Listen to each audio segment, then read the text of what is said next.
राजस्थान गहलोत सरकार गिराने की साजिश के खुलासे के बाद प्रदेश में सियासी हलचल जो है वो भी अब तेज हो गई है। एसओजी की एफआईआर के बाद देर रात सीएम हाउस में बैठक हुई। महेश जोशी, महेंद्र चौधरी समेत 2 दर्जन विधायकों ने मामले पर गहन मंथन किया है और जिसके बाद कांग्रेस विधायकों ने प्रेस नोट जारी कर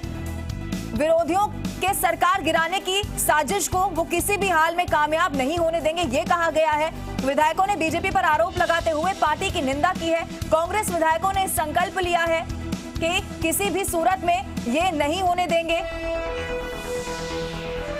आपको बताते चले 2 दर्जन विधायकों ने इस मामले पर गहन मंथन किया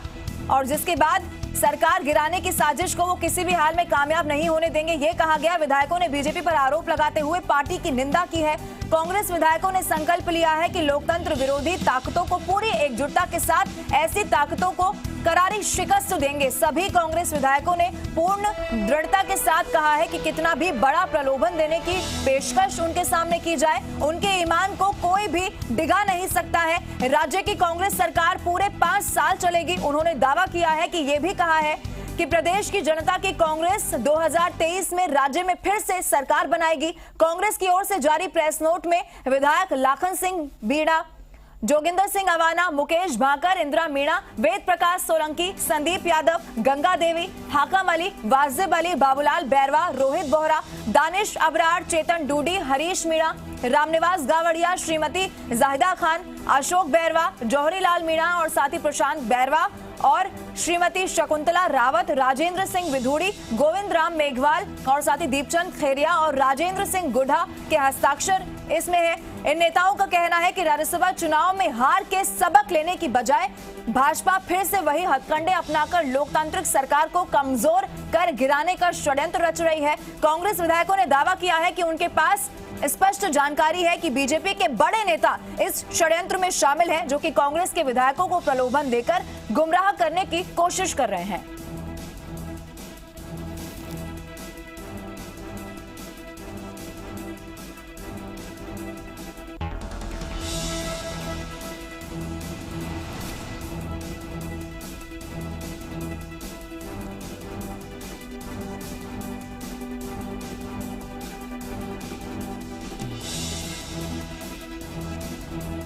और चलिए इसी खबर पर ज्यादा बातचीत के लिए रेजिडेंट एडिटर मनोज माथुर जी हमारे साथ फोन लाइन पर जुड़ चुके हैं। मनोज जी, देखिए ये पूरा घटनाक्रम जो है राज्यसभा चुनाव से पहले से ही चलता आ रहा है और यही कहीं ना कहीं बात सामने आ रही थी कि भारतीय जनता पार्टी विधायकों को तोड़ने की कोशिश करेगी, सरकार बनाने की कोशिश करेगी और जिस तरीके से भारतीय जनता पार्टी के पास संख्या बल नहीं होने के बावजूद भी 2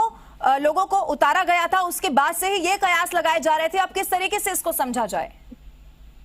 देखिए अभी ना लंबे समय से चले घटनाक्रम के बीच के अंदर एक स्थिति ऐसी भी आई थी जब लोगों ने समझा कि मात्र राजनीतिक शगुफा है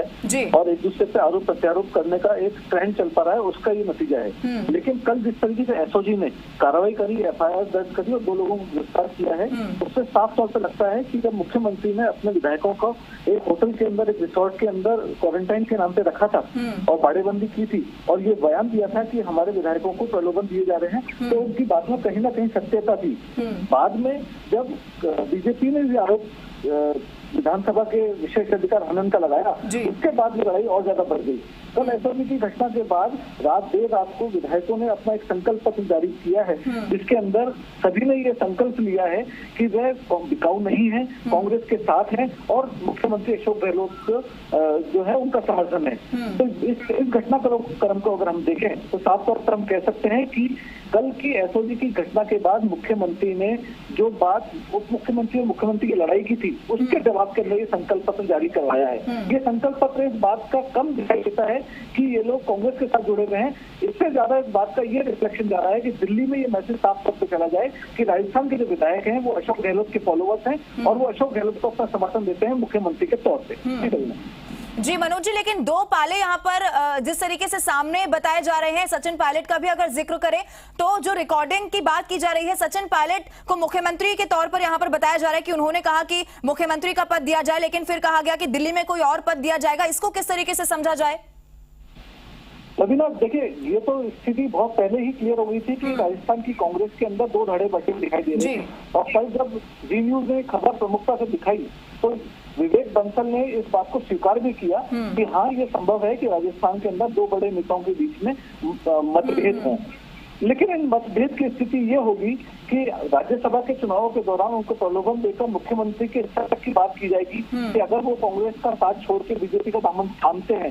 तो क्या सिनेरियो बनेगा। ऐसी पूरी वार्तालाप के बाद अब हम पुख्ता तौर पर कह सकते हैं कि कांग्रेस का जो संगठन है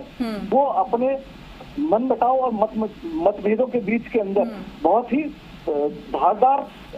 पैमाने पे यहाँ पर कांग्रेस के कार्यकर्ताओं के साथ चल रहा है। हालांकि पहले कभी आलाकमान ने इस बात को स्वीकार नहीं किया था, लेकिन एसओजी की जो कल एफआईआर दर्ज हुई है उससे ये बात स्थापित हो जाती है कि उप मुख्यमंत्री सचिन पायलट कहीं ना कहीं मौजूदा संगठन और मौजूदा सरकार से नाखुश है और ऐसे के अंदर उनको पार्टी से तोड़कर बीजेपी में शामिल करने की बात लगातार की जा रही है। देखिए, इससे पहले अगर राज्यसभा चुनाव का जिक्र किया जाए तो वहां पर भी भारतीय जनता पार्टी ने जब अपने प्रत्याशी उतारे और उसके बाद किरकिरी भारतीय जनता पार्टी की हुई तो उससे ये माना जा रहा था कि भारतीय जनता पार्टी सबक ले लेगी कि वो राजस्थान में इस तरह की राजनीति जोड़ तोड़ की तो नहीं कर सकती है। लेकिन उसके बाद भी अब जब फिर से ये मामला सामने आया है और ये बताया जा रहा है कि राजस्थान में सरकार गिराने की कोशिश की जा रही है, तो इसमें तो अब जो गहलोत सरकार की तरफ से मैसेज कहीं ना कहीं अब साफ हो चुका है कि यहाँ पर राजस्थान में ऐसी चीज नहीं चल सकती है। जिस तरीके से कर्नाटक, मध्य प्रदेश या फिर गुजरात का जिक्र किया गया, लेकिन राजस्थान में ऐसी स्थिति नहीं बन सकती है। ये मैसेज क्लियर अब गहलोत सरकार की तरफ से दे दिया गया है। मनोज जी, लेकिन अगर कल हुए घटनाक्रम के परिप्रेक्ष्य में अपन पूरे राज्यसभा चुनाव को देखें तो लगता है कि बीजेपी ने दो उम्मीदवार उतार के बहुत ही राजनीतिक कुशलता का परिचय दिया। आप देखेंगे कि हम एसओजी की एफआईआर को अगर आधार माने तो ये बात तो स्थापित है कि प्रलोभन दिए जा रहे थे और ये बात भी स्थापित है कि उप मुख्यमंत्री सचिन पायलट कहीं ना कहीं इस पूरे घटनाक्रम के अंदर केंद्र में थे, उनको तोड़ने की कोशिश की जा रही थी। तो अगर बीजेपी के लोगों को इस बात का इल्म था, अगर बीजेपी के से जुड़े हुए लोग इस बात को संचालित कर रहे थे तो बीजेपी ने दो उम्मीदवार उतार के बहुत कुशलता का परिचय दिया कि अगर राज्यसभा चुनाव में क्रॉस वोटिंग होती तो केंद्र तक, आलाकमान तक ये मैसेज जाता कि यहाँ पे राजस्थान के अंदर सब कुछ ठीक नहीं है और एक बड़ा खेल हो सकता था। पहली बात का जवाब। तो बीजेपी ने जो दो उम्मीदवार उतारे उसको राजनीतिक कुशलता ही कहूंगा उन परिस्थितियों में जो कल एसओजी की रिपोर्ट के अंदर दर्ज है। दूसरी बात,